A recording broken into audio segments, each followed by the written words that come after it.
All video games have a starting point. Might as well make it good, right? And considering how important first impressions are, I thought it'd be a good idea to give credit to some of the games that hit the ground running. In this list, I'll be counting down my top 5 favorite opening levels in video games. Being an adult now, I sometimes find myself thinking back to my early teenage years. You know, those days when all you did was hang out with friends, eat ice cream, fight monsters, and get attacked by this guy. Basic teenager stuff. And that is a big part of why I'm putting Twilight Town from Kingdom Hearts 2 on the list. I know a lot of people dislike this portion of the game because it's basically a 2-hour-long tutorial, but I just loved the melancholy vibe this place gives off.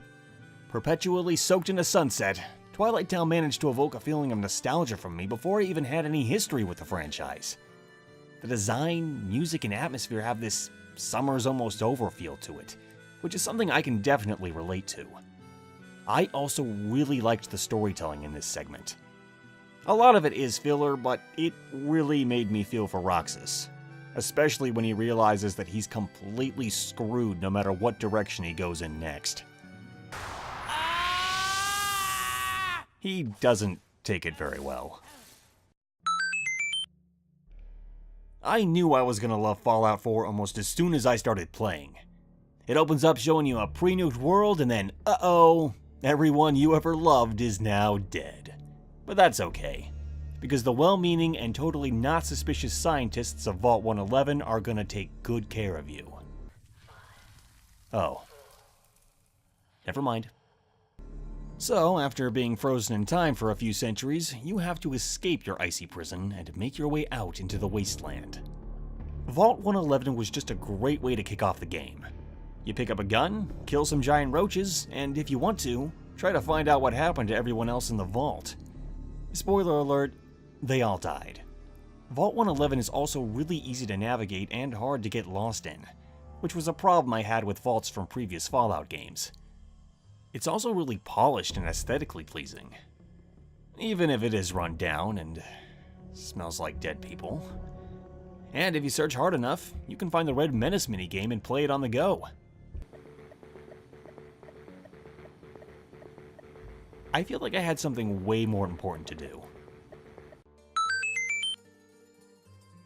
I'm among the people who didn't like the fact that Breath of the Wild was a little light in terms of music. When I'm running across grassy plains or trudging through the snow, I want a little motivation. There is one place in Breath of the Wild I think the silence works well though, and that would be the Great Plateau. I was in such complete awe when I stepped out of the shrine for the first time, and the silence really helped amplify the feeling. It also helps that you feel so isolated from the outside world while you're here. It's just you, the monsters, and Xanta? The entire area just feels mysterious and lonely, but it's also really well constructed. There's several different environments packed closely together, and it really helps you learn how to play the game without constantly having to read endless walls of text. There's a few that appear to teach you button placement, but it lets you discover everything else at your own pace. I kid you not, I spent my entire first day with the game just exploring the Great Plateau alone. By the time I departed, I felt ready to tackle whatever else the game threw at me. But as I soon found out, I was not.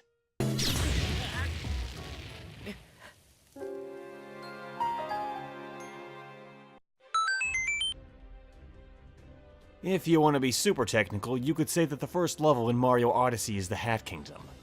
But I didn't really feel like the game had truly started until I arrived in the breathtaking Fossil Falls. What a way to begin the game! It's small, but Fossil Falls just feels like a breath of fresh air.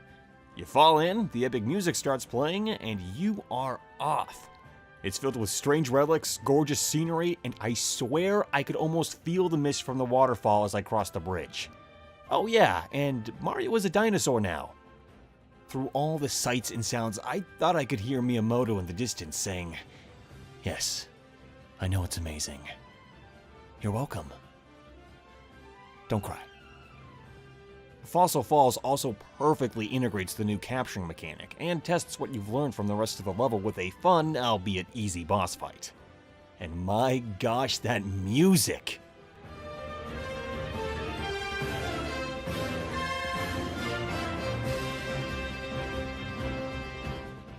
Oh, and Nintendo? If you could avoid copyright striking me for promoting your game, I'd really appreciate it. RPGs have a tendency of having rather boring starting areas that you just want to get out of as soon as possible. But Colony 9 from Xenoblade Chronicles lets you get straight to the good stuff. Right from the get-go, it manages to teach you the core mechanics of the game while still being enjoyable. And what's this? Oh, I got some experience points just for exploring. How about that? What else? Aha! Side quests that offer generous amounts of experience points while also encouraging exploration, which gives me even more experience points. Would you look at that?